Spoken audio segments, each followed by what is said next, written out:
langage, plutôt j'étais au sol avec elle. Elle a appris à déplacer son corps par rapport à mes messages. On a établi une base de confiance, un langage mutuel, et c'est plutôt un langage silencieux parce que c'est un langage qui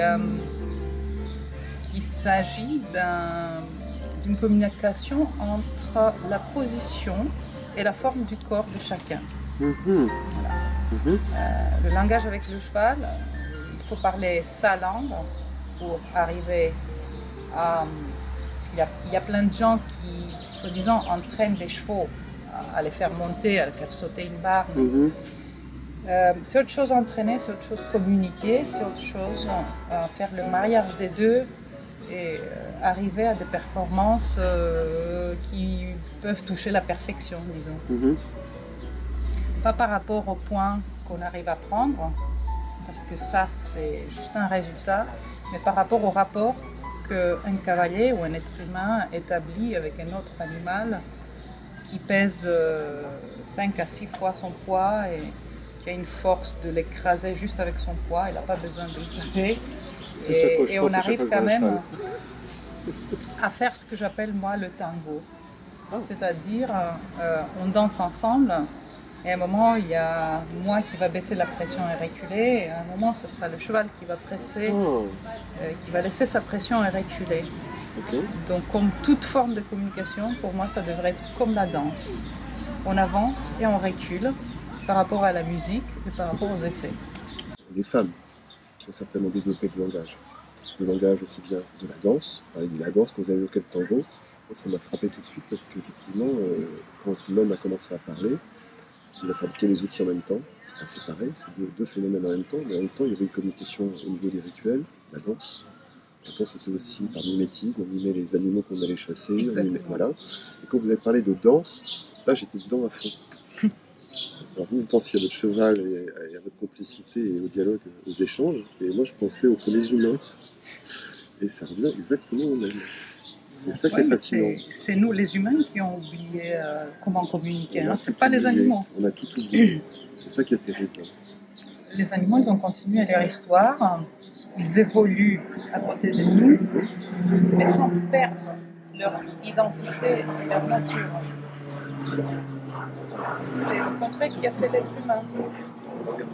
C'est exactement quand on se croit savant, quand on se croit le plus fort, le plus intelligent. Et si on croit qu'on a tout compris et on a tout appris, c'est là où finit le savoir.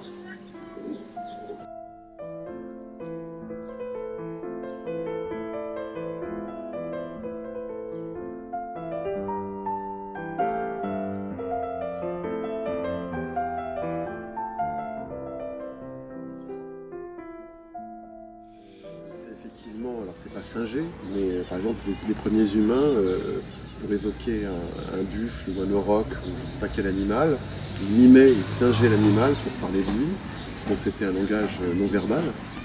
Et puis bon, les mots sont venus très vite, mais c'était des mots, c'est un proto-langage, le proto-langage c'était des mots sans grammaire, donc c'était juste terre, machin, bidule, il n'y avait pas de concept abstrait, on ne pouvait pas parler d'un récit développé, c'est venu après.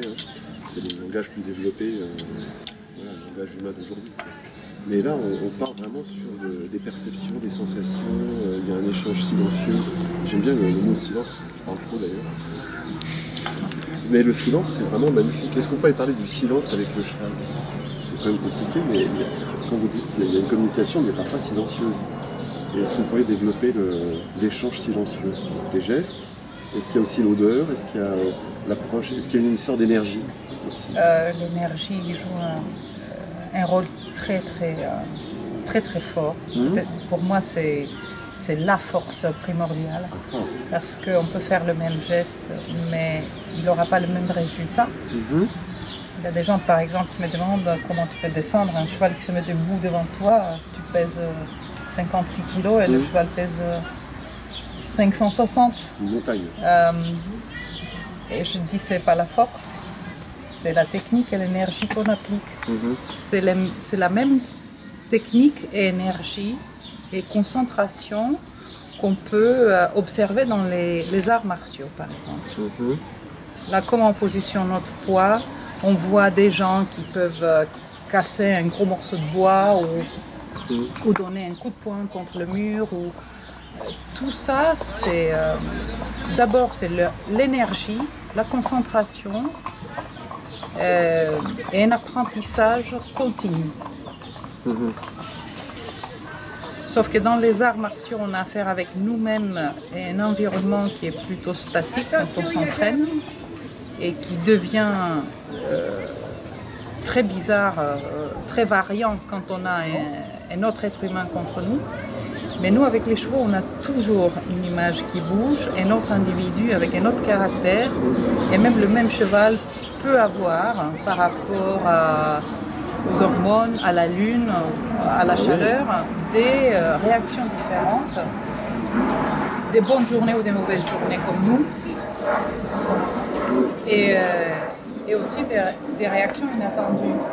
On entend souvent les gens dire il n'a jamais fait ça.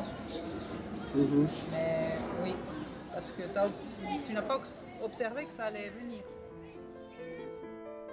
Je l'ai fatiguée. Non, elle a bien travaillé. Ah, d'accord.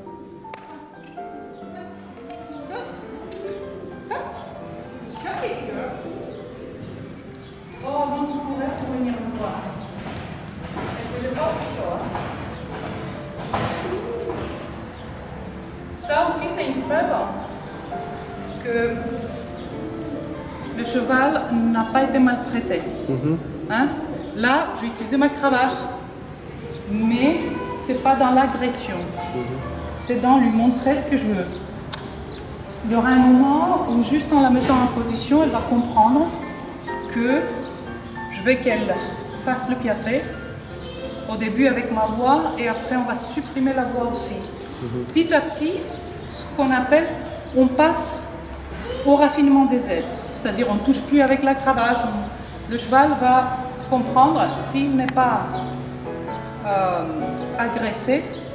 Parce qu'un cheval agressé, à un moment, il ne voudra pas donner. Sauf si tu l'agresses à nouveau.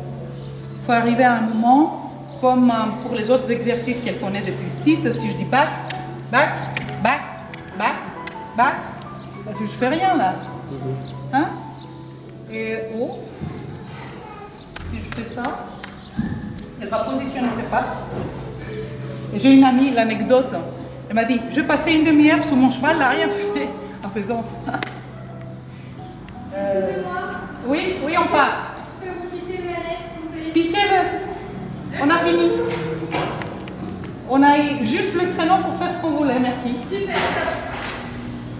Parfait. Voilà.